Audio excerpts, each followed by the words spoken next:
बड़ी खुशी है कि एआईसीसी ने राजस्थान की पहली सूची जारी की है लोकसभा उम्मीदवारों की। और चर्चा करने के बाद जो सबसे जिताऊ उम्मीदवार थे उनको पार्टी ने मौका दिया है। और 10 साल से जो भाजपा के सांसद हैं तो उनकी पूरी रिपोर्ट और हमारी जनता के सामने है। 10 सालों में 25 सांसदों ने क्या किया क्या नहीं किया।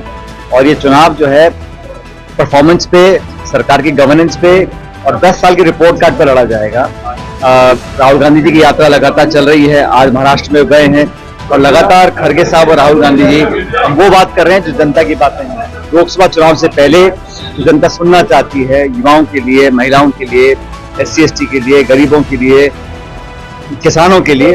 और कांग्रेस पार्टी ने जो संकल्प लिया है, कांग्रेस पहली पार्टी है जिसने MSP पर कानून लाने के लिए अपनी प्रतिबद्धता स्पष्ट की है। भाजपा 10 साल सरकार में रही है, आज तक उन्होंने ऐसा काम नहीं किया, ना करना चाहते हैं। तो मुझे लगता है ये चुनाव बड़े महत्वपूर्ण हैं और लगातार कांग्रेस पार्टी की मीटिंग चल रही है। और AICC ने जो अध्ययन करने के बाद लोगों को मैदान में उतारा है, मैं समझता हूँ वो बहुत सबसे जिताऊ उम्मीदवार है और अच्छे बड़े बहुमत से इस बार कांग्रेस पार्टी लोकसभा चुनाव में परफॉर्म करने वाली है। राजस्थान के 10 नाम आए, ये हो गया कि पायलट तो चुनाव नहीं लड़ेगा।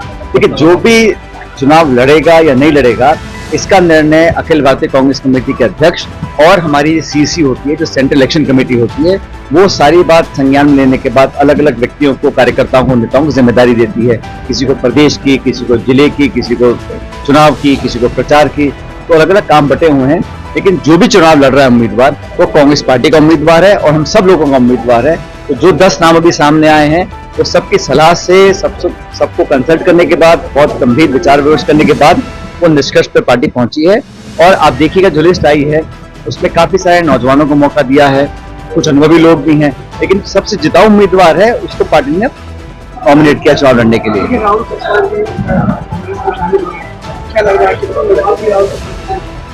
अभी हरियाणा में एक वर्तमान लोकसभा सांसद थे, वो भाजपा छोड़ के कांग्रेस में आए हैं।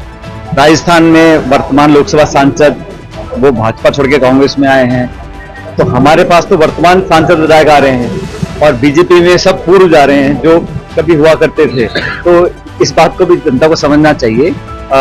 जो व्यक्ति कांग्रेस की विचारधारा को ग्रहण कर रहा है और जो हमारे लंबे इतिहास को स्वीकार कर हमारे नेतृत्व में विश्वास कर रहा है, उस व्यक्ति को पार्टी में ले भी रही है और मौका भी दे रहा है। मुझे खुशी है कि पार्टी ने लोगों को मौका दिया है उनकी परफॉर्मेंस देखकर और उनका पार्टी की तरफ कमिटमेंट देखकर।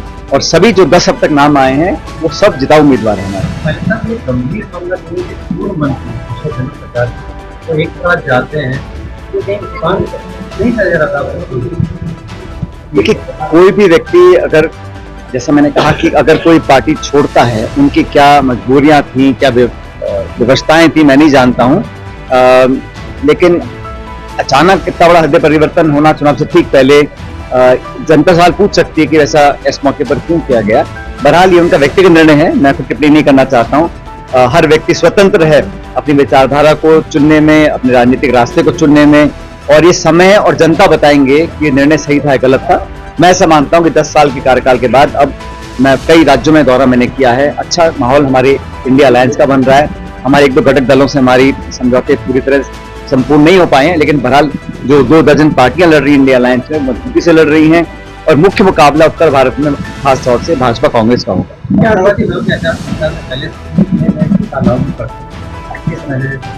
नहीं, तो बहुत पुराना कानून था, इसको चुनाव की आचार संहिता से ठीक पहले लाया गया है। मुझे खुशी होती है अगर ये सरकार MSP पे कानून लेके आती है, ये सरकार नरेगा की तरह कोई रोजगार संबंधी कानून लेके आती है, जन कल्याण का ऐसा कोई कानून लेके आती है, हम उसका स्वागत करते हैं। देखिए, कोई भी काम अगर जनता के हित में होता है, सरकार कोई भी हो, उसको हम अप्रिशिएट करते हैं।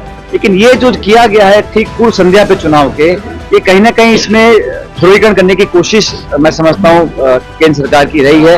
अब चंडीगढ़ में चुनाव हो रहे हैं, निर्वाचन अधिकारी क्या कर रहे हैं, सुप्रीम कोर्ट को हस्तक्षेप देने के बाद न्याय वहां पर हम लोग करा पाए। अभी निर्वाचन आयोग जो हमारे कमिश्नर हैं वो इस्तीफा दे रहे हैं। तो बहुत सारी चीजें हो रही हैं जो जनता के मन में एक संदेह पैदा कर रही हैं कि जो विश्वसनीयता है संस्थानों की, जो क्रेडिबिलिटी है, वो कहीं कमजोर ना हो। और सरकार जानबूझकर ऐसा कदम उठाती है कि विश्वसनीयता कमजोर हो हमारी संस्थाओं की, संवैधानिक संस्थाओं की, ये लोकतंत्र के लिए एक शुभ संकेत नहीं है। क्या लग रहा है 5.7 के मन में क्या है लोकसभा सीटें जहाँ से चुनाव लड़ने की इच्छा है? देखिए मैंने कहा ना, अभी हमारे 15 लोग हमने डिक्लेयर किए हैं और अगले 10 डिक्लेयर किए, 15 डिक्लेयर करने बाकी हैं। तो जहां पार्टी जो उपयुक्त उम्मीदवार होगा, और उम्मीदवार एक ही व्यक्ति है लेकिन पार्टी पूरी चुनाव लड़ती है। आज हमारे टोंक माधोपुर क्षेत्र से हम लोगों ने, पार्टी ने हरीश मीणा जी को अपना उम्मीदवार बनाया है। तो व्यक्ति वो एक है लेकिन पूरी पार्टी चुनाव लड़ेगी, जिताकर भेजेंगे यहाँ से लोकसभा क्षेत्र से, हम सबका संकल्प है। ऐसे ही जो बाकी 9 उम्मीदवार हैं अलग अलग जिलों के हैं, वो सब हमारे उम्मीदवार हैं और हम पूरी ताकत से चुनाव लड़ेंगे। और जो माहौल में देख रहा हूँ, अब भारतीय जनता पार्टी अगर इतनी कॉन्फिडेंट होती कि 300 पार, 400 पार, 500 पार अगर वो कर रहे होते, तो एक एक सीट पर अपने विपक्ष की विरोधी लोगों को क्यों ले रहे हैं? राजस्थान हो, महाराष्ट्र हो, जहां पर भी वो एक एक व्यक्ति को अपने पास ले रहे हैं। अगर इतने उनमें कॉन्फिडेंस था अपनी ताकत के ऊपर, तो क्या जरूरत है कि विरोधी पार्टी को तोड़ने की, हमारे पूर्व मंत्री, पूर्व सांसद, पूर्व विधायकों को लेने की? तो ये कहीं ना कहीं जहन में उनके फिक्र है कि हम कह कुछ रहे हैं, धरातल पर वास्तविकता कुछ और है। कांग्रेस को भी फिक्र नजर आ रहा है कि वैभव गहलोत मुख्यमंत्री जो है सीट बदल के चुनाव पिछला चुनाव को जोधपुर से हार देती है। इसकी चिंता जो है, देखिए राजनीति में हार जीत चलती रहती है और जो भी टिकट वितरण हुआ है ये कांग्रेस पार्टी के सेंट्रल लीडरशिप ने किया है। परिस्थिति को देखा, क्षेत्र को देखा, जनता की मांग को देखा, समीकरण को देखा और जिता उम्मीदवार कौन हो सकता है, ये देखने के बाद निर्णय लिया गया है।